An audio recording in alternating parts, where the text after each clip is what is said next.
Are we start streaming? Let's see, pal. All right, All right. Check. we're live. User use wrestling. We'll see about that. We'll see. Halloween Havoc. Check. We're live. Oh, you're really big. Hold on a sec. Ooh! We'll see. We're figuring it out, friends. We're doing it. That's so funny. Oh! We're having fun. We're having some fun. I can talk up here. No, I'm making you smaller. I'm making you smaller. Hold on a sec. Okay. Oh, I should turn off the. We're a little bit more. You guys are seeing this done in I'll try. live I'll try to keep my time. head in the door frame. No, you're there. If you need a mark. You're good. You're good. You're good. It's gonna update in a Excellent. second. There you are. Oh, I see it. You did a great job. Hey! You did a great job. Hey, welcome to Loser Lee's Wrestling. Welcome to Loser Lee's Wrestling. This is the woos and whats of the Dynamite, Halloween Havoc, a few other things. Yeah. We're having a fun time today because there's no live Dynamite, right, Royster? That's right. Oh, by the way, my name is Red Jefferson, and I'm here with Roy Hammer. Roy, there's no Dynamite tonight, right? There is no Dynamite tonight. We didn't fuck it up? No, we didn't fuck it up. There's no Dynamite tonight. Comes back live next Wednesday. We'll be with you next Wednesday. Oh, Lord, we're glitching up again. Are we? Oh, why are there so many dropped frames? Well, nobody's here yet, so. We got one. It's you. Oh. No, that doesn't count. No, it's us. We don't count as a viewer if I'm viewing it from our account. Is that true? Right? Okay. I don't know. I think we're back at. But are you logged into your personal YouTube? No, I'm in Loser Lee's Oh, Wrestling. interesting.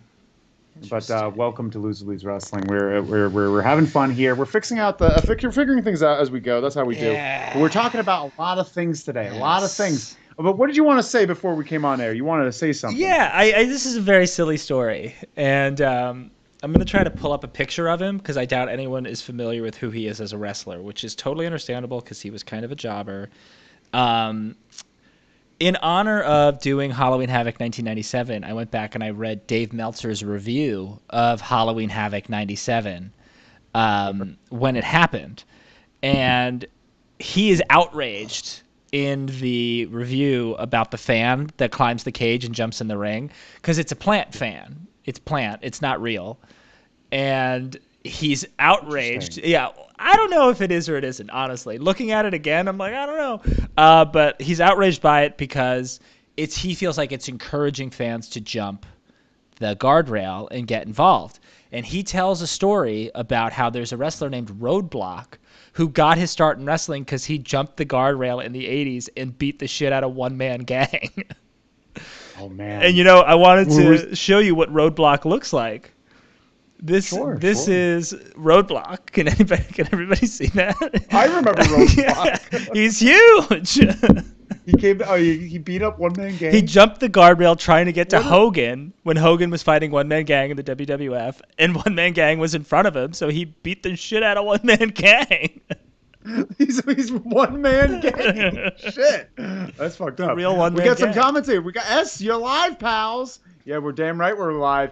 We got Chica Mark saying, stream looks good to me. Thank God. Thank God. Yeah. Thank God. Don't jinx it, though. Do not jinx it. It's literally hanging on by a thread. Roadblock is a big boy. Yeah, You're damn big right time. he says.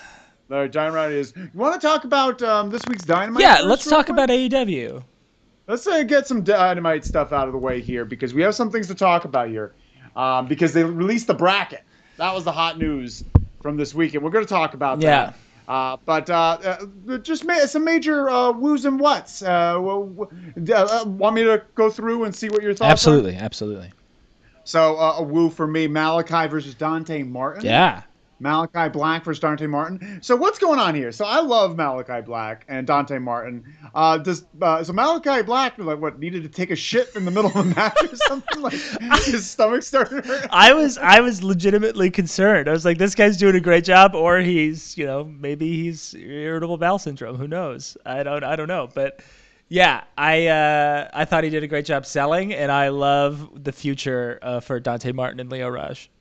I love the future for Dante Martin and Leo Rush. I'm just curious what this Malachi Black thing is. CM Punk let a little thing squeak out. He's just like, maybe it's the mist. Yeah, Maybe he's it's swallowed mist. the mist. And honestly, because He's stealing it from Japanese culture. He's just not prone to be able to use the mist. He's not used to it. There's something about it. He shouldn't be. But maybe there's something going on with that. I actually think there's something to it. By the way, CM Punk was on commentary, and boy, did he seem grumpy this week. You think so? Oh yeah, I'm gonna get into a little bit here. Another woo for me was even though it was a fine match, not huge, but the Super Frogs versus the Lucha Bros. Yeah.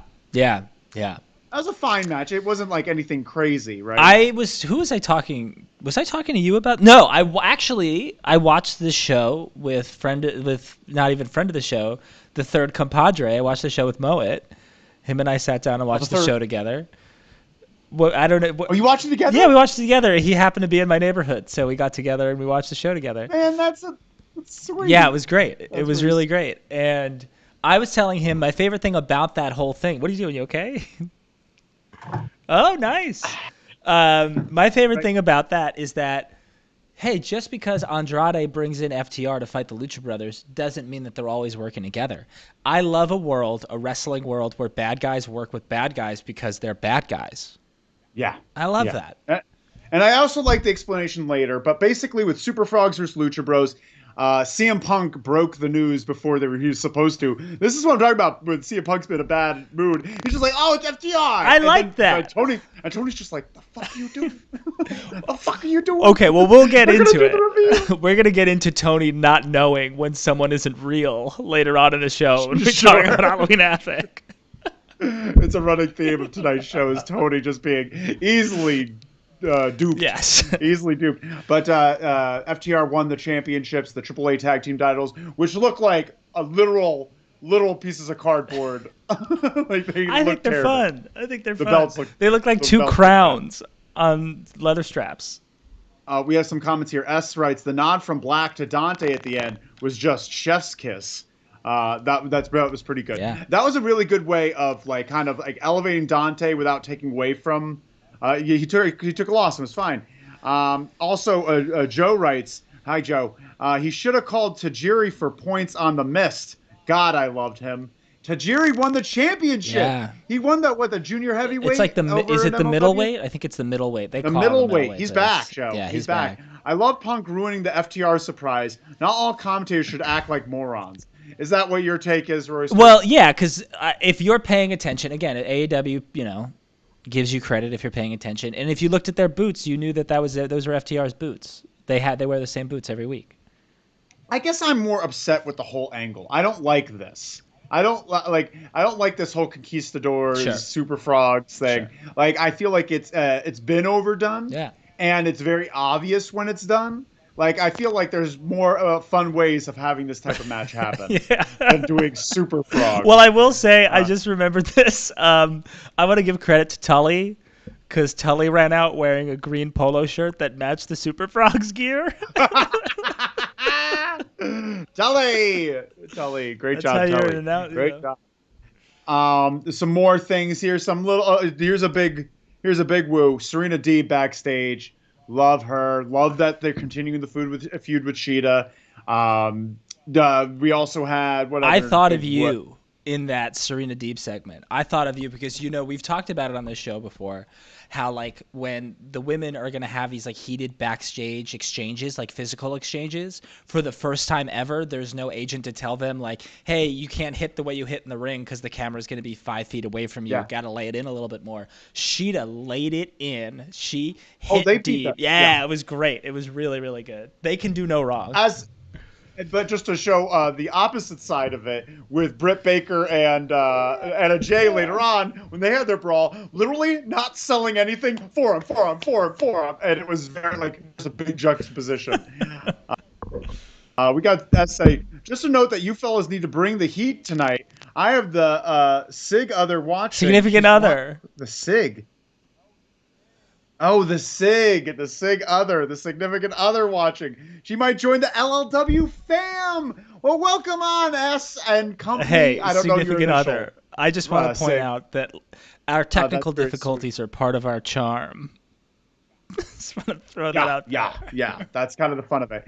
S, you got to explain that to her and let her know that that's part of the fun of it. Is like, will we finish the show? Won't we finish the show? We're trying. It's all a part of the so fun. hard. Thank you so much, S, and bringing someone into the LW fam. That's what I've asked all of you, honestly. I've asked you all to bring one friend or family member, and so far S is accomplishing that. Thank you so much. Another thing here, a big woo for me from that episode: Moxley versus Wheeler Yuta. Just beat the shit out of him. That's the side I want from Jon Moxley. And that's something that's missing from AEW. He's just someone that's just going to come in and just tear the fucking house down. Like it? Yes, I liked it. Let's not get too complicated here. I liked it. I think that's what they need to do. I completely agree with you.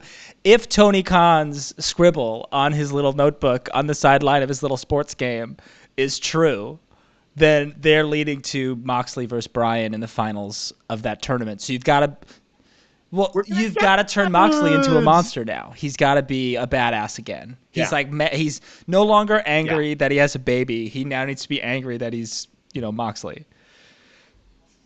I just love the fact that he didn't take forever to get to the ring and he just immediately stormed it, trashed him, then left. Loved it. What was she? The Sig other goes by K. K, guess where you're coming? The pizza party. S, maybe not. he's a dog. I don't know. Their dog. Joe writes, can I recruit my brother Jeff? Does he count? No. Well, if you could get him to watch with you, but he gets frustrated easily, I imagine. But we got to move on. We got to move on from this.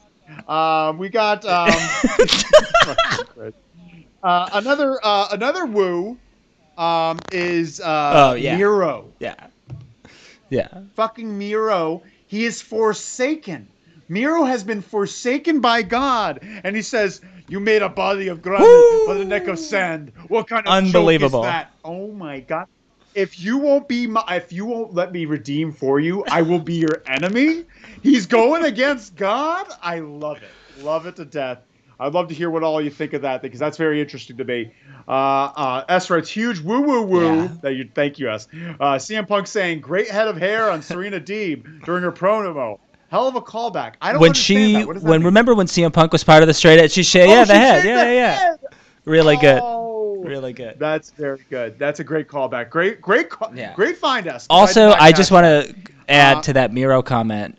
You're 100% right, and there is no one on AEW who makes more of 90 seconds than Miro. These 90-second promos that he does, these little videos, they're incredible. Absolutely incredible. Absolutely amazing. He is really he has come so far, such a 180 from how he started. And now he is honestly one of the most dependable people on the show. It's crazy what they did with him. Well, another woo here, because I'm going to talk about the woos and we could glaze over some of these whats. Of course, we got to talk about Bryan versus Bobby Fish. My God, what a great match! He just got No, I think it's a good. I thought. No. I thought it was. No. Hey, come on now.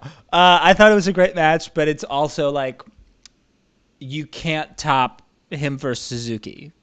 So they had a good match. Yeah, but it was go. By all means. No, but it was different because they talked about Minoru Suzuki. It was almost like the next chapter. The entire match is just like Bryan's been beaten the shit out of by Suzuki the night before, and you saw it in his face when he was wrestling. He looked tired. He looked beat up, and I thought that was a great way of absolutely. I completely agree with you. I thought it was a great match. I had a great time watching that match. I think Bobby Fish is great. I don't know if there's a place for him on the card, which I'm a little worried about. So I hope. I kind of like the place he has. What place is that? He fights. The place is.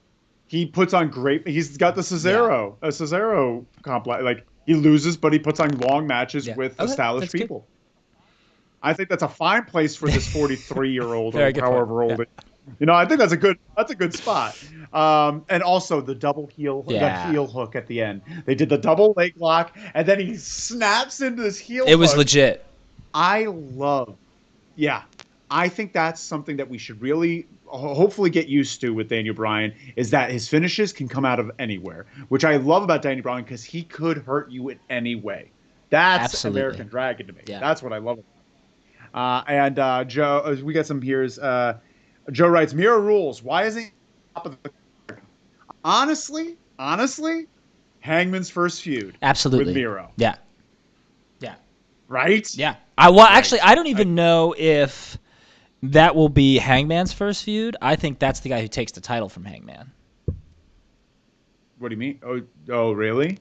I don't know. Maybe. I think so. I think so. Who do you think's taking the title from Hangman? Who are you trying to say? I think it'll be Miro.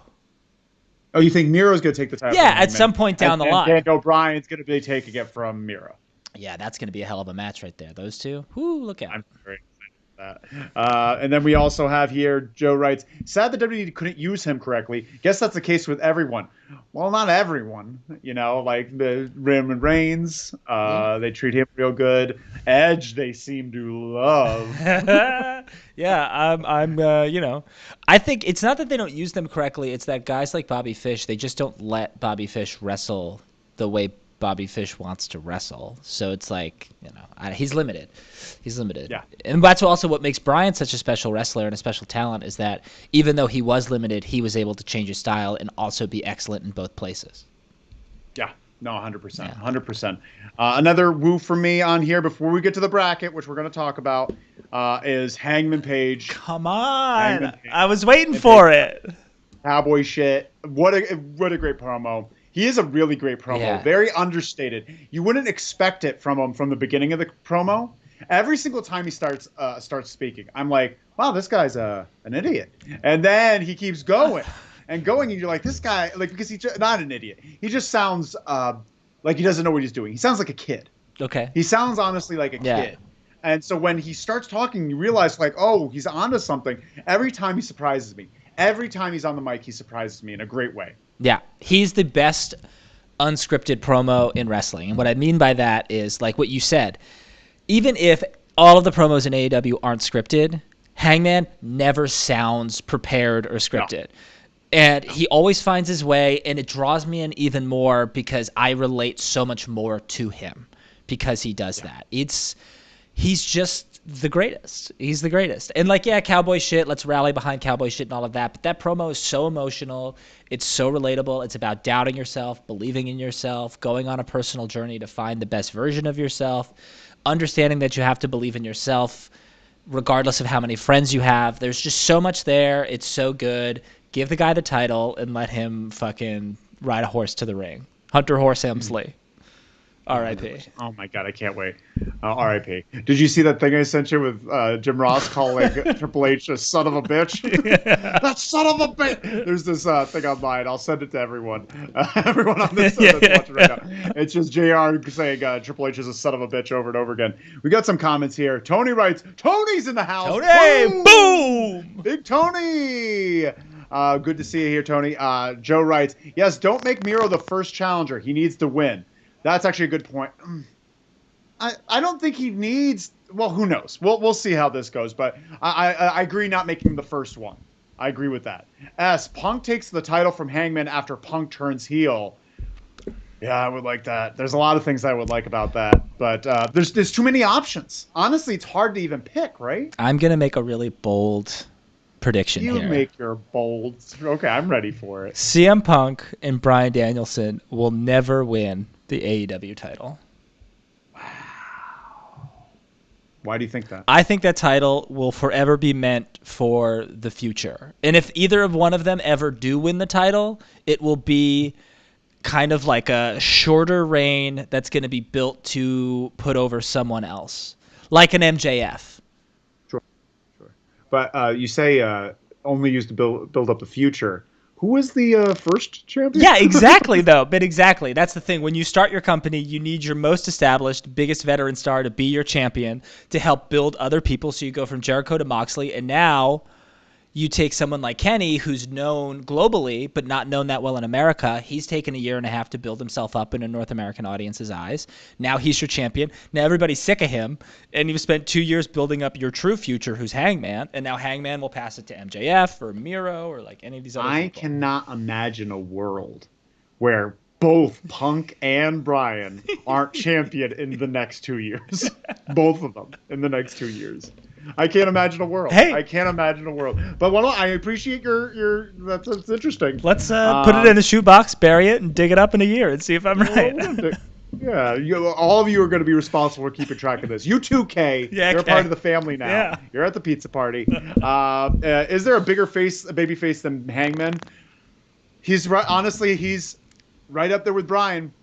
Bryan Danielson is also honestly Bryan Danielson is one of the best baby faces ever because of the way he sells and the way he's able to get the crowd behind him. But man, Hangman and Bryan, they're the tippy top for me. Yeah, absolutely. You agree with that? Yeah, 100%. 100%. He's the best baby face in town, Tony. I love when Tony and Esther get at it with each other. And then MJF beats Hangman's. Geez, it's too obvious. You think that MJF is going to beat Hangman? Interesting. It's possible. I guess that makes sense. I don't see that not happening. I don't see MJF becoming champion for a while. Well, I think. Go. What? No, you go. You go. I was just going to say. At the same time. And we'll talk about him more later in our Halloween Havoc review. But MJF's hero, idol, Roddy Piper, never heavyweight champion, never needed the title. And I don't know if MJF needs the title either. I don't think he does, honestly. And if he does, it should be one of those long haul ones where when he wins it, it's crazy. It's a crazy celebration. And he doesn't need it. He absolutely doesn't need it. And him losing the opportunities only makes him better. Yeah. We have Big Boy Roy with the bold prediction. Nice S. I like that. Joe writes, they are definitely going to make Punk champ at some point. Probably a short-term deal. Need that well-known face of the company for non-fans. I believe that too. I agree with that. However, and this is something I think about now because of maybe a Jim Ross interview or something about how the heavyweight champion, the face of your company, needs to go out and do media. I could picture Hangman sitting on a couch on a late night show with the title and his, cactus shirt, talking about AEW and his I know, and I agree with you to a certain extent. His tumbleweed boots. Yeah.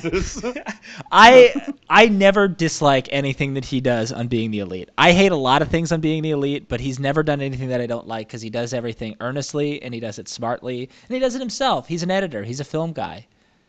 I completely forget that show exists sometimes. That's fair. Let's get to this bracket. Let's talk about bracket and what we're most excited about. Let me read them off and give me a thumbs up, thumbs down on how you feel about them. 10 versus Moxley. Yeah, that was a rough one to see first. I was just like, who put 10 in there? What has he done? That should have been John Silver versus Moxley. Yeah. That would have been fucking wild. Yeah. Orange Cassidy versus Powerhouse Hobbs. Yeah, it's a good matchup. I think they could do well. Dustin versus Bryan Danielson. Yeah, that's a cool one. Yeah, that's really fun. That's a really cool one. I've never thought I wanted to see that match until we saw it. Yeah. Oh God. How could you smell it from here? Your reaction. It really did. It was. I need a prune. Because prunes are good for acid reflux. Oh, is that true? All stone fruit are. Okay, good to know. So cherries, plums, prunes. I'm a big plum guy. Dried cherries. And Lance Archer versus Eddie Kingston. Whatever. It's like thumbs in the middle of that match. No, it's one of these. Yeah, I don't care about it. I love that because it's gonna hopefully lead me down to my dream matchup, which is Eddie versus Bryan. Yeah. Eddie Kingston versus Bryan? Yeah. You think Lance Archer's gonna beat Eddie Kingston? No. Well, maybe. I don't know. Yeah. But you think Eddie Kingston versus Bryan Danielson is a dream match? For me, it's something I want to see. It's like a personal dream match for me. Just like Dustin versus Bryan is also a personal dream match for me. I guess it just threw me for a loop. I just don't see that.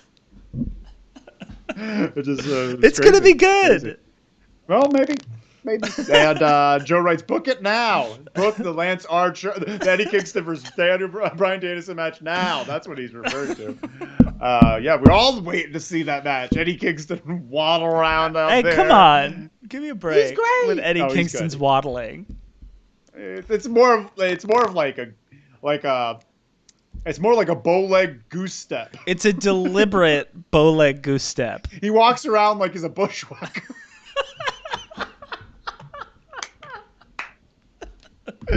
We're having fun, everyone. We're having fun. Come on. Tony writes, Lance will win. Lance will win. Tony. Maybe. Don't break my heart, my achy, breaky heart.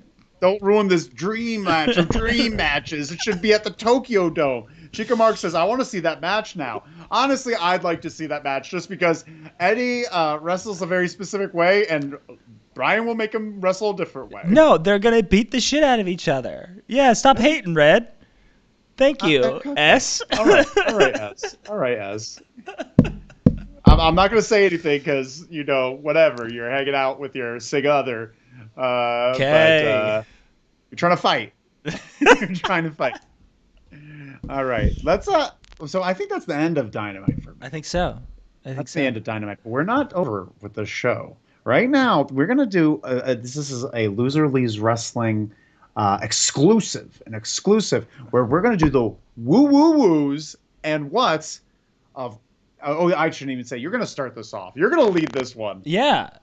We're going to do the stream's okay. We're going to be doing the woos and whats of Halloween Havoc 1997. I'm really excited about this. I was a WCW guy growing up. I really liked this show as a child. Looking back on it now, it's a tale of two pay-per-views, really. Sure. And also, NXT 2.0 had their Halloween Havoc last night. I didn't watch it. I might watch some of it. So yeah, I think it's fun to talk about this. And I agree. It's a real you tale two pay-per-views literally split down the middle. Yeah. Like the first half and the second half. Yeah. If you put the first three matches and then the DDP Macho Man together on one card, it's a really good episode of Dynamite, is how I kind of looked at it. And I'd keep Mongo and Alex right in there. We're going to talk about that. Yeah. We're going to talk about it. All right. Talk about it. This is really exciting. For everybody who's in the chat, if you've had a chance to watch this pay-per-view, feel free to chime in. And I know Chica Marks has been watching. Love it. And if you haven't gotten a chance to watch it, well, just sit back, relax, and enjoy us talking about this show. And also, there's 3 people on this show who have wrestled on AEW. So that's pretty exciting all these years later. Sure. Alex Wright, Mongo, and Randy Savage. And Jacqueline, yeah. Jacqueline. All right, so we open up in the first match, Red, It's the Ultimo Dragon versus Yugi Nagata. But before we get there, let me get your opinion on a couple of very WCW-specific things, see how you felt about that. Sure. How do you feel about the stage and all of the accoutrements on the stage? Now, I love elaborate stages. I love themed stages. And I love the graveyard. This was a Halloween-themed show, so there's a lot of spooky skulls But I've watched earlier Halloween Havocs, and they're in costume. All the people are in costume. I want to see Tony Schiavone as the Phantom of the Opera. Like, I want to see that. And for some reason, I guess somewhere in the mid-'90s, they're just like, well, we're not trying to look lame. And Tony Schiavone's just like, I just wish that they did that because I would love to have seen what Dusty dressed up as. Yeah. That would have been great. Yeah. That would have been great. So I love the stage, love the theme, but I wish they went more all out. There you go. How did you feel about the Slim Jim wrappers around the ring posts? Too much? I think that's hysterical. I think that's very funny and very dumb. We got some comments. Chica Marks watching today. Stings galore. That's a Jeff Jarrett. We're gonna talk about him in a minute too. Oh boy. Age in a cage. Got that You're right. Damn right. They were huffing so much air that the first 2 rows passed out from oxygen deprivation. That's a Jim Cornette. That's our friend Jim Cornette, friend of the show. Tony writes, I'm an ECW guy. Go away, WCW, lol. Tony, all your ECW guys jumped ship and went here. Watch the first 3 matches of this show, Tony, and tell me you're not a WCW guy. But turn it off after that. Turn it off after the first 3 matches. Yeah, turn it off after that. No, I think you can get something out of Disco Inferno versus We'll talk about that Jackie. too. We're All gonna talk right, about so the that. opening match is Ultimo Dragon versus Yuji Nagata, joined by his manager, your close personal friend, Sonny Ono. Friend of the show, Sonny Ono. He has interesting ways of promoting a wrestling show. But yeah, I liked the match. Yeah. This is what you like about it. I It's a give it woo. It's a woo. It's a woo for me, right? It has to be a woo. I Yeah. think I love Ultimo Dragon. I've always loved Ultimo Dragon, even though I feel that he didn't have the best run he had a terrible run in WWE, and that's how I was introduced to him. I wanted to love him so much, and all I saw was bullshit when he was there. The thing is, like, what did I write? Dragon is so good. Yuji won by tap, which is shocking. I was just shocked that like there was such a clean win. Isn't that nice? Such a clean win. I thought Ultimo Dragon was kind of like I don't know. I don't like to see my baby faces tap unless they're so to give you some context here, and that's what I'm going to be doing. I'm going to be giving you some context. I didn't realize how much I actually understood about the background of a lot of these matches. So Sonny was always with Ultimo. Sonny wanted Ultimo to like do some heel stuff, and Ultimo was like no, and he kicked him in the head. So he brought in Yugi to take him out, and then in real life, in this match, Ultimo had bone chips in his elbow. So he was working the arm the whole time. And I know that because of Mike Tenay. Big woo to Mike Tenay for these first few matches. He does an excellent job here. Mm-hmm. Tenay, honestly, and Bischoff says this a lot, Tenay is an amazing analyst. Yeah, he is. Amazing analyst. And honestly, that's what they should do on AEW, is if they're going to have however many people out there, let's at least give them a role that's specific to the match, Don't just come out here to talk shit. And we'll get into that in another couple of matches because the commentary team really steps up their game very, very briefly on this show when it's really needed, though. Yeah. Do you feel anything else about this Dragon Nagata match? Well, what's with Raven? What was with Raven at the time? He just came out. Yeah, so that was his thing. When he first debuted for WCW, he would come down to ringside and he would just sit there with the flock. And it was fun to see Stevie Richards there, who was there very briefly and then got fired. But he came over with Raven, and he didn't like end on good terms in ECW, so he couldn't really go back to ECW after WCW fired him. So he ended up in the WWF. But yeah, he's just there. That's his thing. He just sits there. There's some fun Stevie Richard moments throughout this that I wrote down. What did he?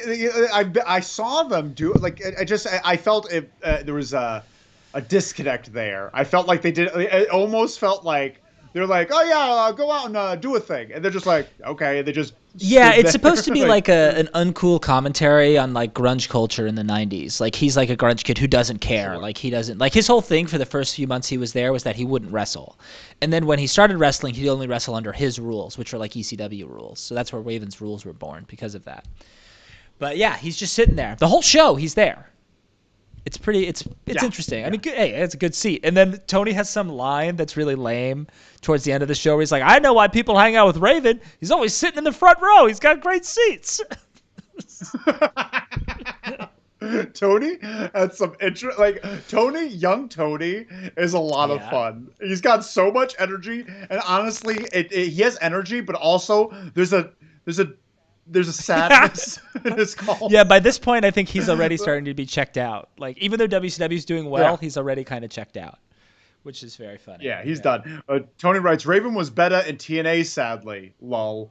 Actually, I need to get into that. I'm just starting to get into some TNA. We're fans of the My World Jeff Jarrett thing, where Jeff Jarrett got a little heated. I haven't listened to the new episode. I hear he gets a little heated, though. Raven's first 2 years in TNA are really good. Raven's like first 2 years on the independent scene, he has these feuds in Ring of Honor with CM Punk that's really good. Like he does a lot of good stuff then. Yeah. Second match is Geto, who is now the booker of New Japan Pro Wrestling. I thought it was Geto. I think it's Geto. It's Gatto. Gatto. No, I think it's. Let's go with Geto. It's Geto. Yeah. Geto. Yeah. Versus Jericho, but like young babyface Chris Jericho with no personality. How'd you feel about this? Honest. That's a win. Yeah, absolutely. That was a win because it was like a solid match. They use the WWF Jericho music, which is funny. They're breaking down the walls of Jericho. But it was another tap out. Yeah. Like Jericho got in a tap out, right? Like so, it's just like 2 tap outs back to back made me feel a certain way. I don't know what it was, but the thing is that was memorable for it is Jericho almost dying off of that Hurricane Rana, that jumping Hurricane Rana off the top rope, literally landing on his face. Yeah. Like is absolutely terrible. But he no-sold. I think he was scared. He was like shocked. Yeah. And he was like, "I'm alive," you know. That was very scary. Yeah, and I again for this I wrote down Tenay. I think Mike Tenay did a good job of giving us a backstory that they used to team together and that now then they feuded a bit in Japan, so they have a history with one another. I thought that was good, but that was really my favorite thing about it was that Tenay was talking about them. This is really interesting. Because I was saying, I don't know if I said this on here or not, but I went back and I read Meltzer's review of this show, and this match was the like unannounced match. And they would do this a lot. They would do unadvertised matches on WCW. Which one? Yeah, this one. Yeah. Okay. They would do this a lot, but all of their unadvertised matches on their pay-per-views were always matches that didn't matter. It was like Jerry Flynn versus Scotty Riggs. Like, why are we announcing this match? But it turns out that this actually took the place of the original planned match, which was Meng versus Goldberg. Oh, interesting. Yeah. I would have loved to see that. I think Meng was injured, so they replaced it here. Did they ever have a match? Oh, big time. Oh, is that where he fucked him up? Did he fuck him up? No, there was like a period of time in William Regal fucked up Goldberg. Yeah, that's how he got fired. Kind of just embarrassed him. That's why he got fired. Yeah. Just embarrassed him a bit. We got some comments here. Tony writes, the weekly TNA pay-per-view was good, fun watch. NWA TNA days. If you give us a suggestion for one of those pay-per-views, maybe we could watch and give some commentary on it. Absolutely. Because that'd be cool. Absolutely. Chica Marks, that jump was nuts. That's the head plant. That was real. Honestly, that woke me up because I was kind of bored in the match. I was just like, whoa, cowabunga. He writes about that jump in his book, and he says that it's a miracle that he didn't break his neck. Like, yeah. Yeah, no, I'd imagine. That was terrifying. Then S and Lady K, it's body shaming current Jericho to comment about how good he used to look. You did say that. You were just like, oh, look how good he used to look. Well, I'm trying to think. This pay-per-view was what, 24 years ago? So he was like 28, 20. Yeah, I mean, he's going to look better then than he does now. You know, that's just. Sounds like your body shaming. I'm just saying. And everyone. He's a human being. We all grow and we all change. And he never did any steroids or anything to. You know, he's all natural, baby. That happens. And he looks good for his age. You kidding me? He's over 50. Now it sounds like you're a Jericho fan. Now it looks like you're going to storm the Capitol. I'm just joking. We're having fun here. We're having fun, S. No. S&K. It's fair.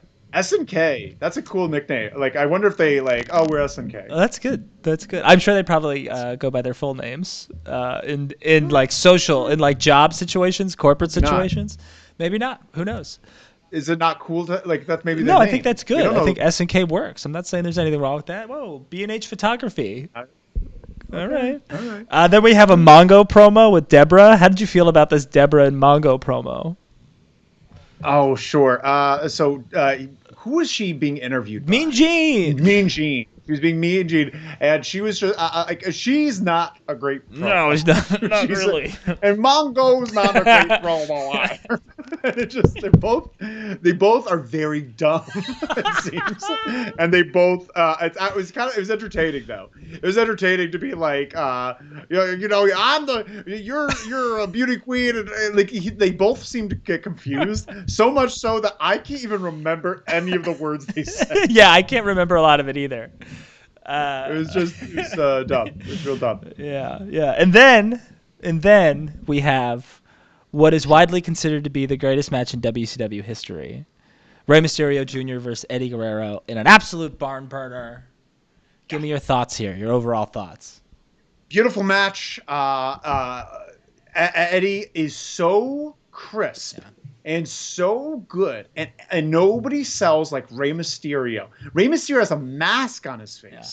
He has a mask, and he's selling like that. His body language looks like he's crawling for everything. It's beautiful. And the thing is, if everyone's like, "Oh, this is the inception of what wrestling is now," this is like the match that kind of showed cruiserweight, then why aren't they selling like them? They sold the entire match. Everything meant something. There was not a move that looked like it was brushed off, And this was a marriage between three styles. It was a marriage between Rey's Lucha, Eddie, strong style, Japanese style in this match. Very hard hitting, very crunchy, and then the selling of a beautiful American traditional match, a big WWE classic. I loved it. I loved it so much. We got some comments here. Tony, Mongo is a horseman. Have respect, Red. Well, did you see the We're gonna talk about Mongo. I got some thoughts on Mongo. Chico Marks writes, I remember when either Red or Moet gave me this match as homework when I first started getting into wrestling. This was homework. Absolutely. This was definitely homework. I think we may have emailed it to you, Miss Marks. Miss Marks. Damn, that's a good fucking ring name. Miss Marks? That's pretty really good. Yeah, I think this match is an absolute masterpiece. I think I think I agree with you partially. I think there is more selling than you give credit for in modern wrestling. However, I will say, what they did in this match that doesn't happen very often is that Eddie is, on scale, a smaller guy, but Rey's an even smaller guy. So Eddie played the part of the big man in this match and really beat the shit out of Rey. That powerbomb spot in the middle of the ring, brutal, fantastic. Crunched him. Literally crunched him, folded him in two. Really, it was absolutely grotesque. And beautiful. The backstory here, too, just in case anyone wasn't aware, is that Rey was supposed to lose this match. Up until about 45 minutes before the match started, Rey was supposed to lose. And Rey threatened to not show up to the pay-per-view because he didn't want to lose. Bischoff threatened to sue him, breach of contract, if he didn't show up. But Rey just kept lobbying and saying, like, you don't understand, like, how important this mask is. It's really part of my character. It's part of this tradition. Like, I need to have it. And this is, Bischoff thought he was like a handsome man and that his face needed to be out there because he could market it more to the ladies. But he was attractive with that mask on. You kidding me? Come on now. So something happens 45 minutes before the match, and Eddie comes up to him and he says, hey, you're going over.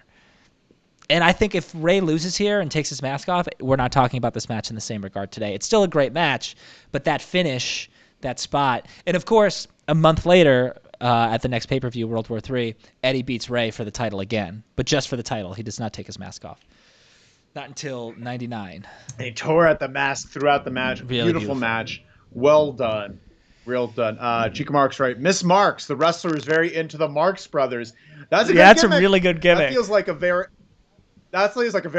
pro wrestling gimmick. Well, there's so many like slapsticky things that you can do, and like poke people in the butt when they're not looking, and you got a cane. Imagine a stooge wrestler, not like the Stooges, no, but like the Three Stooges wrestler. Like, oh my God, imagine like a slapstick Miss Marks wrestler.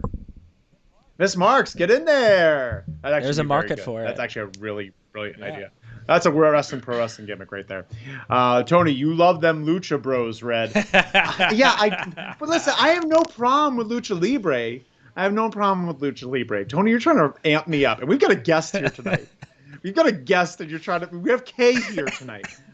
Don't get me riled up. I'm freaking out already. I love Lucha Libre. I just feel that Lucha Libre, when mixed with other styles of wrestling, insults the other styles. I just think Lucha Libre. I partially agree with you. I think Lucha Libre on a Lucha Libre card is what it is. It's exactly what you expect it to be. It's a wonderful time, but you got to kind of like it doesn't a give and take. Yeah. The next we have Mean Gene doing the hotline. Yeah, the gross ass hotline. Really just like a gross hotline. Big money grab. It's just a shame. It's just a shame. I'm so glad where wrestling has come from. 1-900-909-9900. Terrible place. What a shill. Yep. And he got a cut of everything. Oh, of course. Why would he? Yeah. And then you got a cut. Then we have this stupid. I think it's stupid. Maybe you don't. The stupid Hogan Bischoff promo that completely derails the show. Also, real quick, I want to go back for a second and compliment the commentary team. Tony and Mike Tenay essentially took over for the Rey Eddie match, and Tenay was doing all of the insights and everything, and Tony was just like going into the drama, feeding the drama, and amping the match up. Bobby said a very, very few things here and there. Dusty said even less, as they should. And it was just these two, and that was great. And I wish AEW would do that more, where it's like one person lays out for a segment, and the other two people take over. They can kind of go back and forth. So there's room for everybody. But Dream did jump in every now and then just to talk about how great he is. And like that, they all agreed. Like, Eddie is a star. Eddie is a star, which was really good. Really cool stuff. But to talk about this Hogan promo with Eric promo. Bischoff, like he starts flexing and immediately Bischoff starts grabbing his biceps and he's like, yeah, grab it. And he's like, yeah, I'm grabbing it. And it was just weird. It was just weird. I'm not even saying that like, oh, gross. I'm just like, who does that? It's just dumb. And it went on way too long. Yeah. It looked like he got lost. He got legitimately lost in this promo, and they just didn't cut. They're just like, all right, Hogan, we're going to do it in one take. And he did this one take, and they just can't cut it down. How do you cut that down? He never stops talking. There's never a break. It was bad. It was yeah, and this whole idea of like, well, he's not going to wrestle because of Sting. Like, hey, guys, we're at the pay-per-view. You're going to wrestle. Like, it's going to happen. Like, why are we doing this? Yeah, it's just really silly. Dumb. And Tony writes, no dirt sheets back then. There were always dirt sheets. There have been dirt sheets for a while, but they weren't as easy to get to, and not as many people knew about them. So people like me, I didn't do it, but people my age would like call the hotline to find out about these things that were nonsense. Because Mean Gene and that was like, there's a certain click backstage that's going to get another member. They would do stuff like that, and people would hear the click and think it was like Hall and Nash, but it would be like the Flock. It's like, oh, Horace Boulder is coming in to join the Flock. Did you do it? Did you pay the hotline? I never paid the hotline. My parents wouldn't let me do it. Oh, man. Smart parents. I got that right. And then next we have the start of a second pay-per-view in a way. No, this is the main event of the first one. Yeah, probably. So we have Mongo versus Alex Wright. Now, interesting side note here. This was supposed to be Jeff Jarrett. This was supposed to be the blow-off to the Mongo-Jeff Jarrett feud that had been happening all year long. But he left to go to the WWF, so they were like, well, let's put in Alex Wright. And he had his Stone Cold Steve Austin promo, which is detailed on this. I gotta listen to it. Very interesting timing of us doing Halloween Havoc. Yeah. Very interesting. That's right. I had a bit of a hotline problem back in the day. Those bills added up fast, man. Yes. I'm so glad you got out of it. I'm so glad. Let us know in your next message what was the juiciest piece of gossip Gene whispered into your ears. What year is this? Like what rough? Yeah, I want some context. I want you to give us something. But in terms of Mongo versus Alex Wright, I wrote down the first thing I wrote. Mongo is intriguing. Mongo is someone you can't take your eyes off of. Yes, absolutely. I can't. Absolutely. He really steals your attention because, like, he doesn't move like a wrestler. What's the thing? He doesn't move like a human. He moves like a G.I. Joe. You want to talk about somebody who moves like a G.I. Joe? Yeah. It's Mongo. Yeah. He doesn't bend his knees or his elbows. Ever. Ever. And you know what? At the end of the day, the worst thing you can be as a wrestler is forgettable. Mongo is not forgettable. Not forgettable. Alex Wright, very forgettable. His dance is the best. Come on. You don't like his dance? I love his dance. You don't like his dance? Chica Marks, I want to know how Alex keeps his hair from moving. No, that's actually very impressive. I felt like the match was very intriguing to watch. The most fun part for me was, though, Goldberg comes in. And Goldberg first shows up on the wrong side of the ring. He shows up on the wrong side of the ring, and Mongo is literally facing him and has to pretend he doesn't see him. He has to pretend that he's not there. And then walks over to the ref so he could turn around so he could get speared. And then Alex Wright, he picks up and suplexes Alex Wright onto him. But there's something about him. He took Mongo's football. Because Goldberg used to be a football player, and he never won a Super Bowl. Yeah, I get. But was he trying to be a heel? Was this was on his ramping? Yeah, up. So this was also this is him ramping up, so he didn't know where he was going to go or what he was going to be. And this was an emergency. Like Jeff Jarrett's gone, we've got to put Mongo in a feud with Deborah. So like, let's put Goldberg in there. Okay. It was really silly, and he said something about it. He's like, right in my pocket. Goldberg kept saying, right in my pocket. You're not wearing any pockets. The worst about it, there are some really funny things that were really funny. One, he had to step over Alex Wright while he was spearing Mongo, which I thought was very funny. Oh, yeah, that was pretty nuts. And then also Deborah. I mean, look, I don't blame Deborah for this necessarily. He almost jackknifed Alex Wright onto Mongo. Yeah. He almost killed Mongo. I just think, like, he He comes up to do all of this, and it's taking so long that Deborah steps down from the ring apron and is done doing the running interference. So Charles Robinson has to keep looking over at her to be like, "Hey, you want to keep doing this? No." And then he kind of like looks back a little bit. It was so messy. Just very messy. Tony wrote that Goldberg spear on Mongo, devastating, bro. You're right, bro. Are you Vince Russo, Tony? This seems like a Vince Russoism. But yeah, every single Goldberg spear is pretty devastating. I remember one he did to Matt Hardy that was nuts. S writes, big hotline addiction was in the early 90s. I moved during the summer and didn't have many friends. Spent a lot of time calling the hotline to hear about their arrival. Steve William and Terry Gordy. The Miracle Violence connection. That's pretty cool. That's pretty cool, Les. How much did you pay? Do you know? Do you ever? Isn't it like a? It was like $2. I thought it was. Minute, right? I thought it was 99 cents for like the first X amount of minutes, then $1.99 after that. And Mean Gene would talk real slow. Get you good. Did he talk slow? I never called. I don't know. Chica Marks. I haven't thought about hotlines in decades. Memories unlocked. Chica Marks, spill your guts. What kind of hotlines are going on? We want to hear the juicy goss. Yes. Moving on. Yes. Moving on. Oh, I'm sorry. Then we're gonna move. Well, yeah, get me going. We're gonna move on to a Macho Man promo that I thought was good. Macho Man and Liz just doing their thing. It's fine. Same problem with Hogan. They both kept talking and rambling, and they didn't stop. Yeah. They didn't know when to stop, and they kept going. It almost looked like he lost steam in it. A lot of Slim Jim plugs. He loves his Slim Jim. But yeah, nothing really of note there. And then the next match. Now we're getting to the start of the second show. The opening match of the second show was Disco Inferno versus Jacqueline. This match went 9 minutes and 35 seconds, and if it had gone 4 minutes and 35 seconds, it would have been good, in my opinion. It would have been much fine. Stalling. It would have been too fine. Much stalling. The thing is, like Disco is obviously very talented. Jackie is a very talented performer. She never really got a shot to do anything because of the era that she was wrestling in, unfortunately. But boy, I wanted to skip this match so bad. I watched through it, but like just hearing the comments and like how freaked out the announcers were. They were so scared that like anyone might. So like I want intergender wrestling so bad. I just want to hear. Yeah, and the story behind this is that Disco Inferno, Bischoff wanted Disco to put over Jacqueline, and Disco refused to. And Bischoff's whole thing is like, if you ever come to me and say you refuse to do something, you either do it or you're fired. So he fired Disco. And then Disco went to try to find a job somewhere else and couldn't.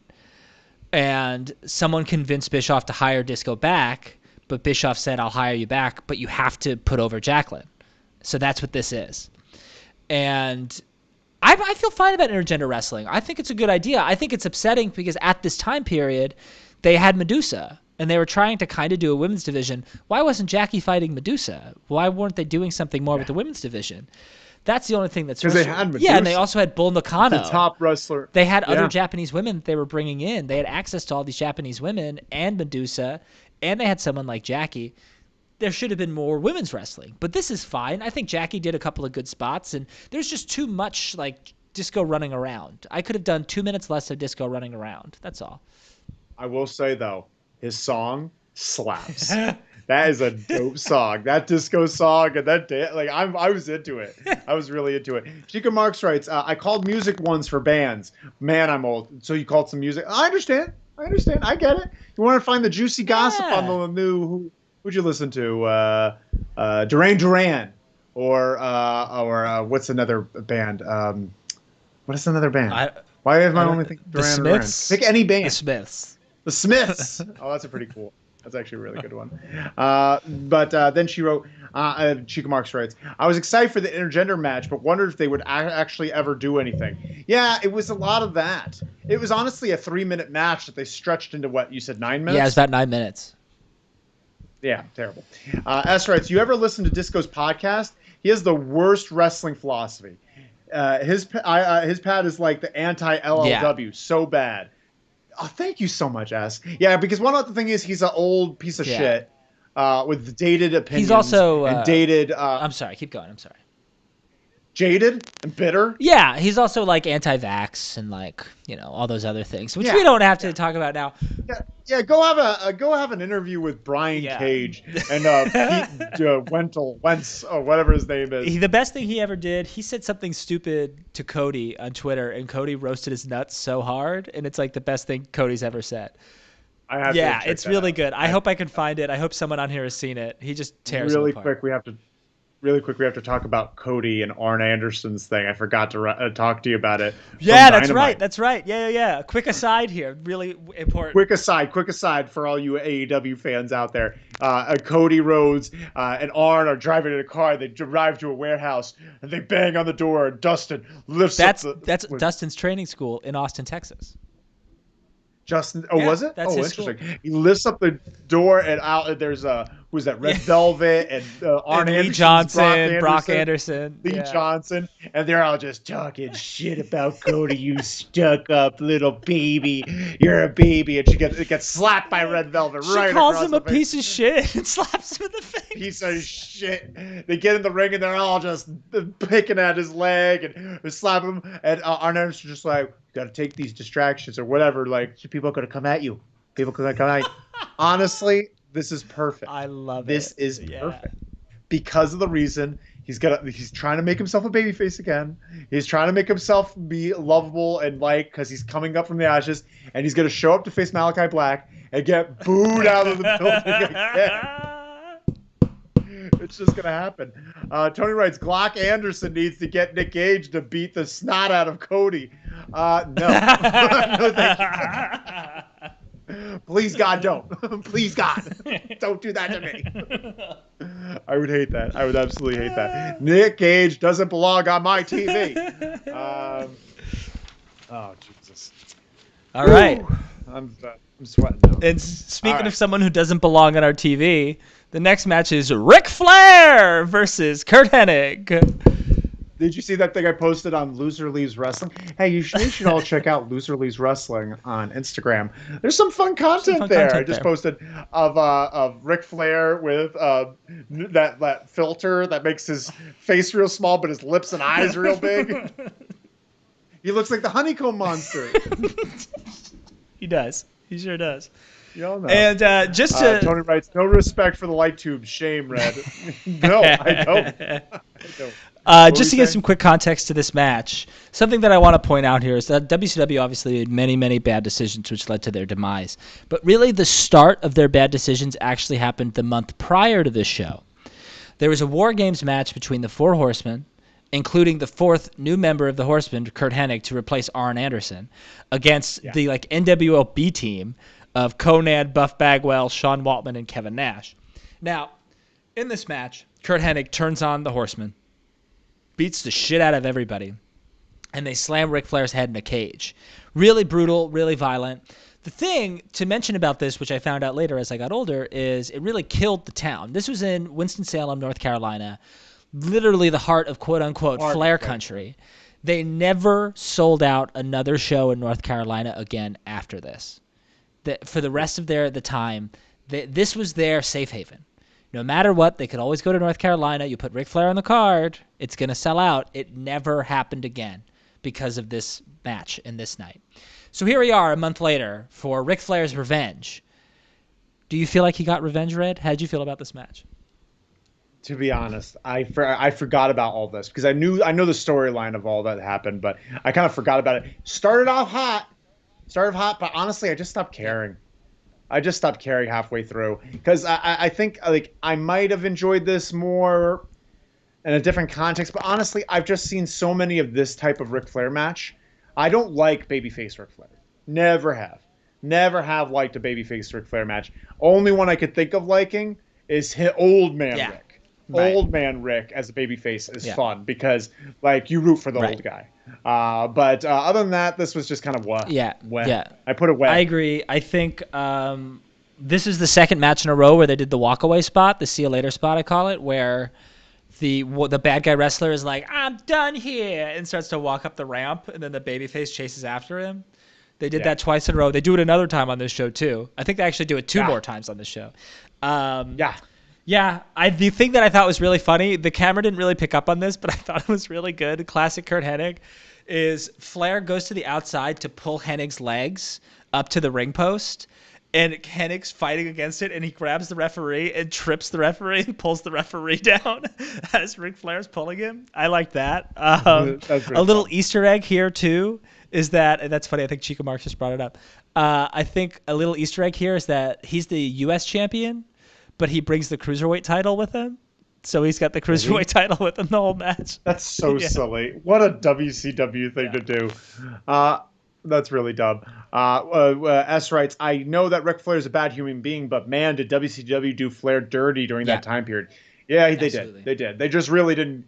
They just didn't care, and they were trying to move on from it, and they thought they were bigger than their fan base that built it, and they just were proven wrong. And Chico Marx writes, attacking the refs was weird by grabbing them and pulling them in, which is very we're going to talk about ref bumps later, too, in this Macho Man DDP match. Oh, yeah. Oh, I'm sure. All right, that makes sense. What do you got? Yeah, just, no. Yeah, it was just wham for And then the J.J. Dillon thing was also like, whatever. Yeah, of course they're going to fight each other. I fall asleep when J.J. Dillon talks. And Eric Bischoff, honestly, I know he's like supposed to be a bad guy, but man, he comes off like he really you know how everyone talks like Vince Russo. He just wanted to be on TV and he wanted to get himself over. Like this feels less like a lot of Eric Bischoff stuff is less.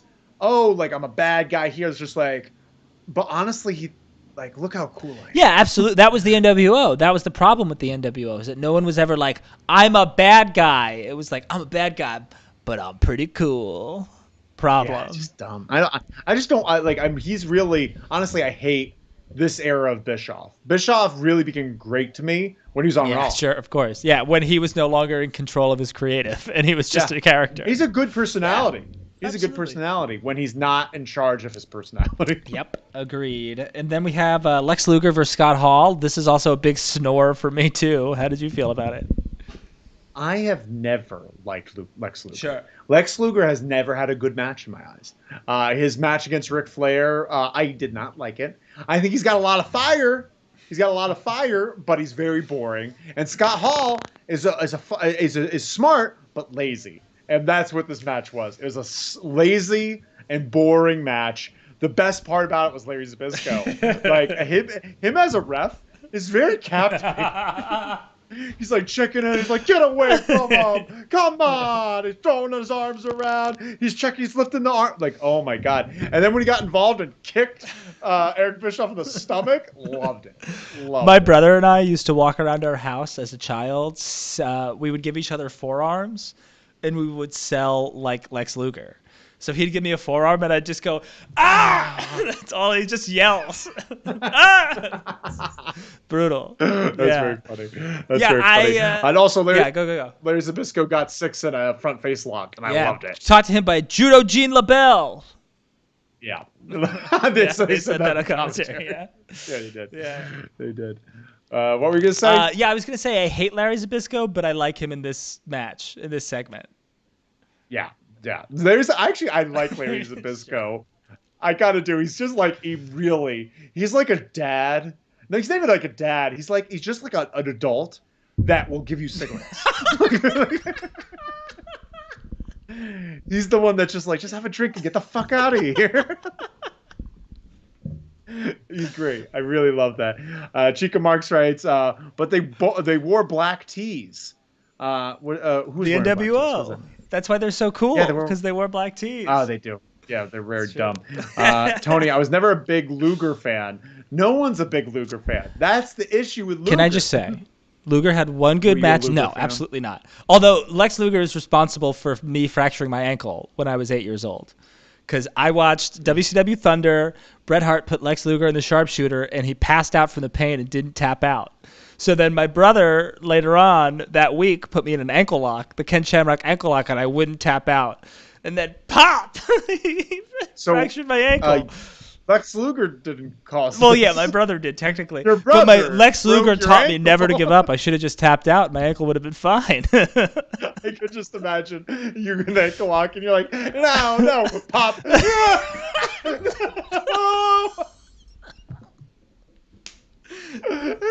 Yeah. That's pretty much what happened. I was just in tears immediately. I was okay though. I was fine. Oh, that's so funny. As the war black tees tucked in though, tucking was never cool. That's actually tucking was cool when Scott Hall tucked his shirt in. I'm sorry, Scott Hall's tucked in NWO shirt to the blue jeans and like the combat boots. Yeah. Really good look. Yeah, I guess it really depends on the person. When Kevin Nash does it, not cool. Not cool. No. That's a good point, though, Tony. Yeah. Who was that? S, you retracted your comment? What? S, we just read it. S, we just read it. Oh, yeah, look at that. That's weird. Hey, come on. I don't disagree. They wore black tees tucked in, though. Tucking was never cool. Maybe there's an issue with your thing. Maybe. That was that. But we agree. We agree somewhat, except for Scott. Scott Hall was the exception to that rule. All right, and moving on to the only other good match on this show. The real man DDP versus Macho Man in the third and final match of their 1997 feud. How'd you feel about this? Essentially a last man standing match. Yeah, it was a casino sudden death match. Las Vegas death match. I loved it. I think Eddie Savage and DDP, literally one of the most improved wrestlers ever. Absolutely. Ever. From like him in '95 compared to him in '97, day and night. Absolutely great. Randy Savage was a lot of fun to watch. Loved them going in the graveyard and mess around. He hit him over the head. The DDP hit Randy over the head with something that shattered, and then Randy started walking around like shaky, and Dusty lost it. He wobble-legged him. He wobble-legged him. Yeah. Love it, Eddie. Wobble-legged him. Oh, it's so good. I wrote that down too. It's one of my favorite Dusty calls. Oh man, so good. Yeah. That was great. Another thing. Big crush on Miss Elizabeth. Sure. I didn't have a crush on her when she was in WWE, but now like she's got this cool mom vibe. Yeah. Like the coolest mom vibe. And so I was a big fan. But other than that, and DDP just did a great job. He's money.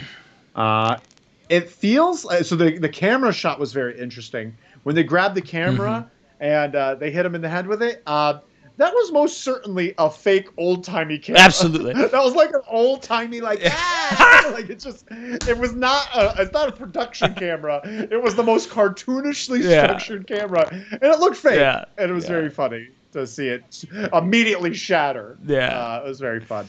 We have some comments here. I had a typo. That explains it. S had a typo. Thank you so much, S. And you didn't want to show that in front of K. That'd be embarrassing. Tony. I read Tony's comment, and I'm going to respond to it. I was never a big fan of DDP. Tony, you haven't watched the right matches. Let me give you some good DDP recs. Everything after this match, he does. He fights. He has this great feud with Raven, a great feud with Benoit. He has these great matches with Sting. Tony, come talk to me after class. Yeah. And also, DDP is a vibe. Yeah, I got that right. You just got to think of it like that. He's a Jersey guy. Come on. Moving on. We got DDP is the only one on the show with a look that would work today. He would fit in Brooklyn. No, Jersey Shore. He's a vibe. He's a vibe. He's a vibe. He's just got a vibe. S, I get embarrassed by typos and correct them. I just get so worked up for LLW Live. Yeah! Woo, doggy! Remember Earthworm Jim? Sure. Woo, doggy! Sure. Yeah. Wow! Chow! Chow! Yee!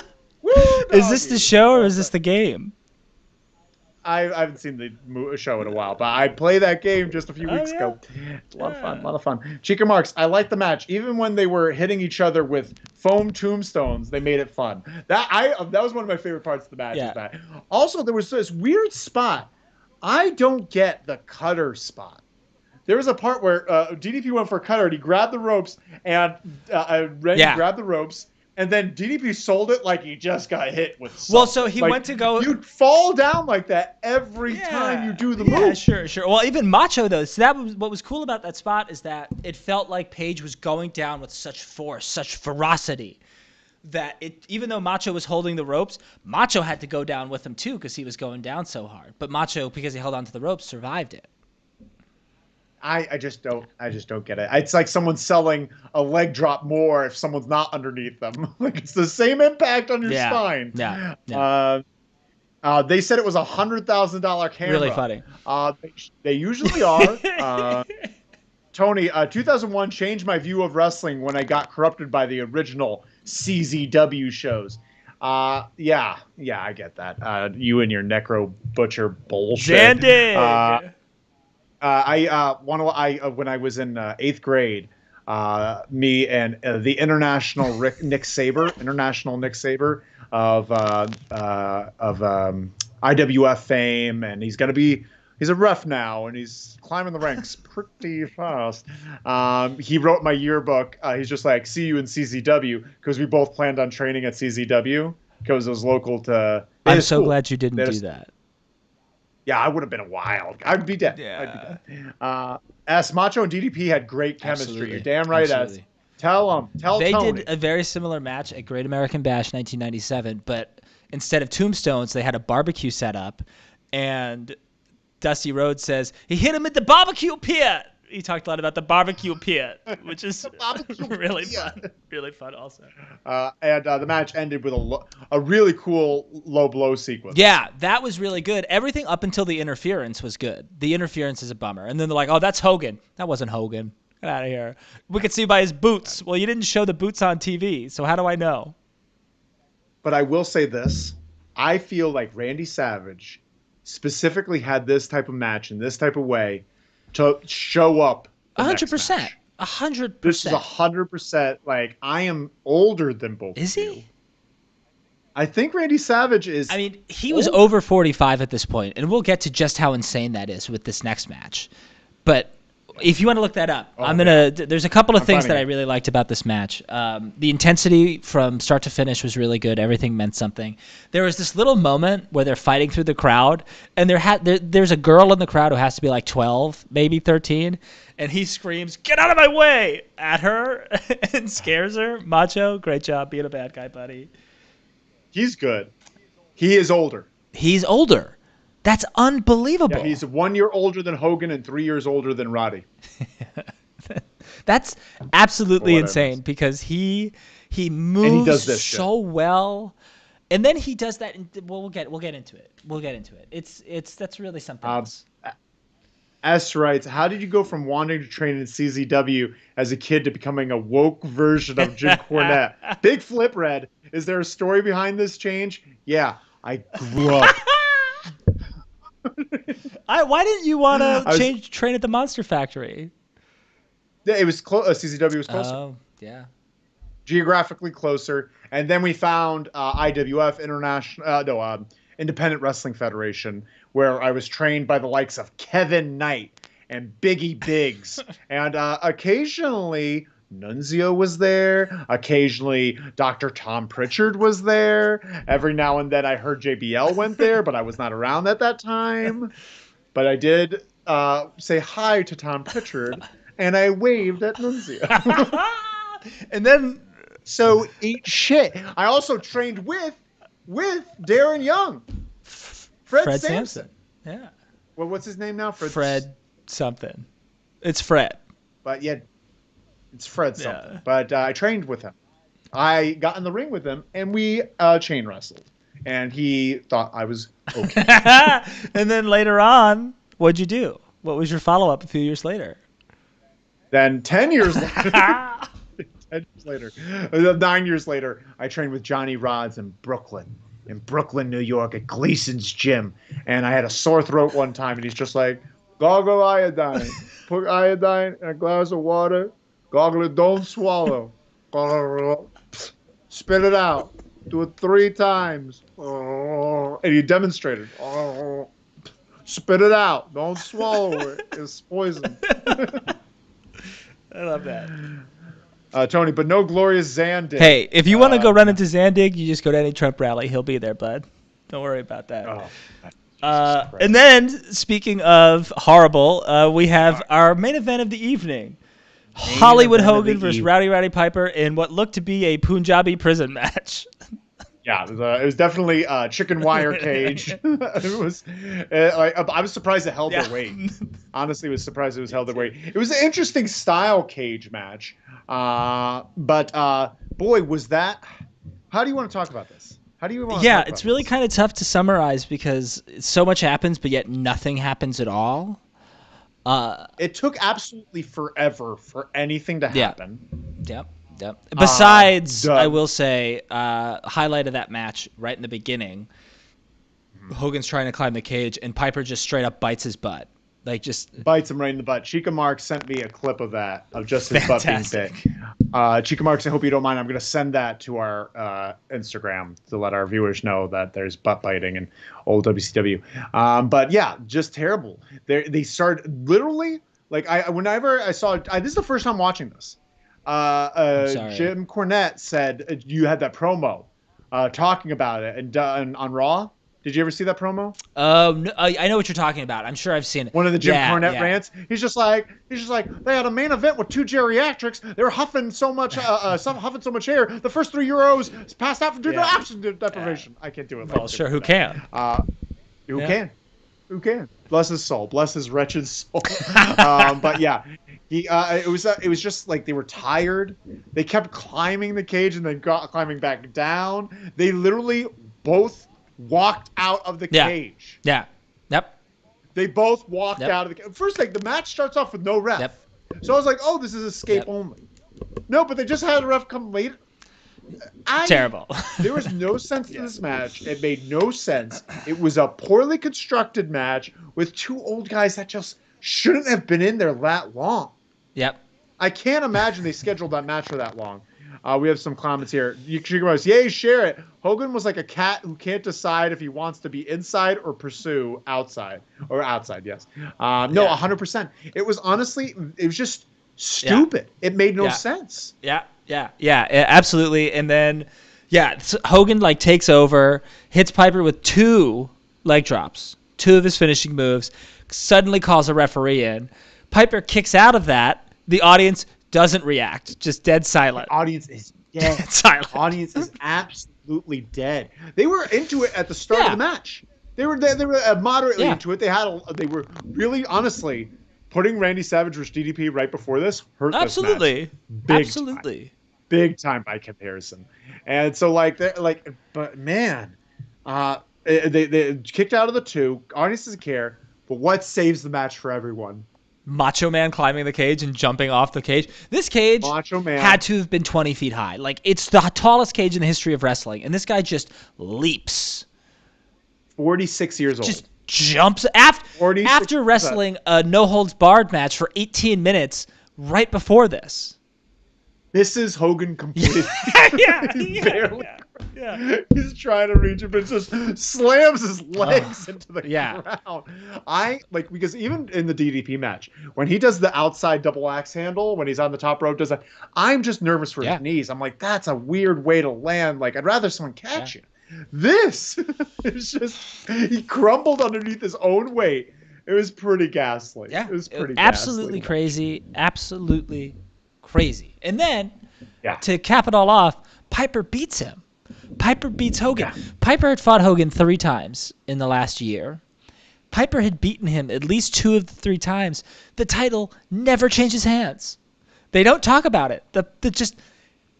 Hogan loses and the title just goes nowhere. It's maddening. And then Michael Buffer, when he's introducing the match, he says, "The survivor, if there is a survivor." What kind of match is this? Do you know what's going on, Michael Buffer? I love the fact that he's just brought in, paid $1 million to say this one thing. What a gig this guy had. What a gig. But the match ends. Piper wins. Then a bunch of fake stings come out. And then a fan. So you say it's a plant. Meltzer says it's a plant. When I was going back and reading, I subscribed to the Observer. I was going back and reading about this. He says it's a fake fan. However, I don't know if either, historically speaking here, Doug Dillinger, who's the head of WCW security, is historically terrible at his job. He's the worst security guard in the history of the world. So I wouldn't be surprised if he outran some fan, like if this fan outran Doug Dillinger, because I could outrun Doug Dillinger. But the fake Sting, played by Bobby Walker, hard work Bobby Walker, he tackles him. He tackles him. He tackles him immediately. And they're hitting him pretty hard.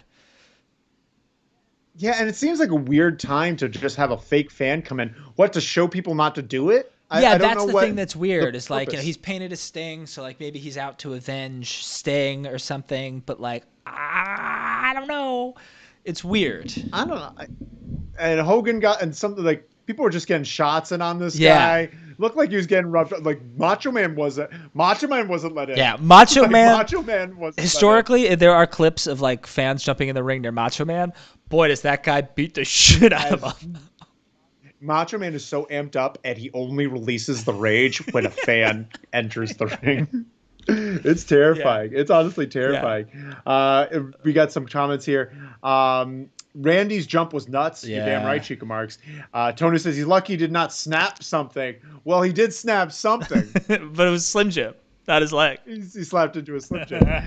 Chica Marks writes, Piper no-sold Randy's hits at the end. It was awkward. Yeah, because Piper was in a weird place in his life at this point when he was so angry that he wasn't as popular as Hogan, but also he was semi-retired, so he didn't want to do this. He only had one hip. He had one hip. He was doing this all one hip. No, he had a fucking... Yeah, he had a fake hip. Yeah, they hit him with a chair. This whole thing, this whole thing, right in the butt. This whole thing was very dumb. But this is, so just a quick snapshot for anybody who's like watching this is one of their first WCW pay-per-views. The same month, earlier, like 2 weeks before this show, the main event of the WWF pay-per-view was the first ever Hell in a Cell match between Shawn Michaels and The Undertaker. So this is the perfect encapsulation of a WCW pay-per-view where the first few matches are awesome and excellent. And then there's some other like really good stuff sprinkled throughout. But the main event, as long as Hogan's involved, is bullshit and terrible. And this is ultimately what killed WCW, is WWE's main events and bad booking. And this is also why I say that 1997 is the best year in the history of North American professional wrestling, because you get Eddie versus Ray, you get Shawn versus Undertaker in the first Hell in a Cell, and you get Austin versus Brett at WrestleMania 13 all in the same year. Get an interesting argument. Pretty good year. Interesting argument. You also got Dude Love versus Stone Cold. You get Cactus Jack versus Triple H, Madison Square Garden, too. Cactus Jack versus Triple H at the Madison Square it's a Garden. great match. Yeah, it's a good argument. Good argument. Well, I think we had a lot of fun today. Yeah, this was a supersized show. We had a lot of fun discussing a lot of things. This is a supersized show. Thank you all so much for watching, listening to us talk about WCW. Maybe we'll have some others. Give us some suggestions. Yeah, give us some suggestions. If you guys like this, follow us on Instagram. We'd be happy to do it again. Follow us on Instagram. Yeah, follow us on Instagram. And let us know what you want to see. We want to hear. And we'll talk about it. The next time. Maybe we'll get graphics the next time there isn't a Dynamite show, we should do a TNA weekly pay-per-view. Mm-hmm. Yeah, 100%. Also, let us know if you have any techs. Let us know if you know any techs that want to help us do this show. Thank you so much, S. We got some thank yous from S writes, Age in a frickin' cage. You're damn right. Chica Mark says, thank you. S says, great show, pals. Love it. Thank you so much.